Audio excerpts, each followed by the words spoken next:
You may have heard about the recent court decision in California in which teacher tenure laws were ruled unconstitutional. Here's a quote from the judge. "The evidence is compelling. Indeed, it shocks the conscience. There is no dispute that there are a significant number of grossly ineffective teachers currently active in California classrooms. Substantial evidence presented makes it clear to this court that the challenged laws disproportionately affect poor and/or minority students. It was an ingenious way to challenge antiquated tenure rules. And now, the same tactics will be used by education reformers around the country.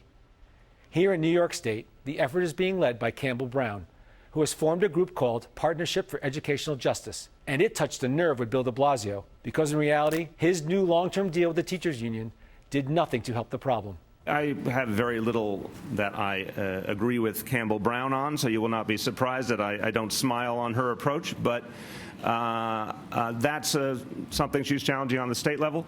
I said the other day, and I believe it, here in the city, particularly with our new teachers contract, we are striking the right balance. This isn't about me. This is about 6 parents whose kids are in failing schools, who are so frustrated and so fed up.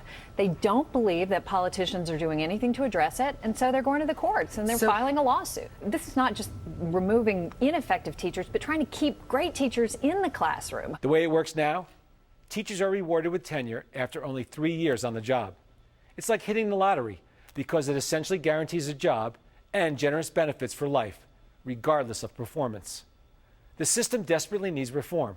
Tenure laws need to change in 4 basic ways. First of all, tenure should not be granted until at least 5 years on the job. It should not be granted for life. There should be some type of renewal process with a formal review. We have to make it easier for principals to manage ineffective teachers out of the schools. And finally, if there are layoffs, they should not be done on a last-in, first-out basis. I urge you to support the efforts of Campbell Brown and the Partnership for Educational Justice.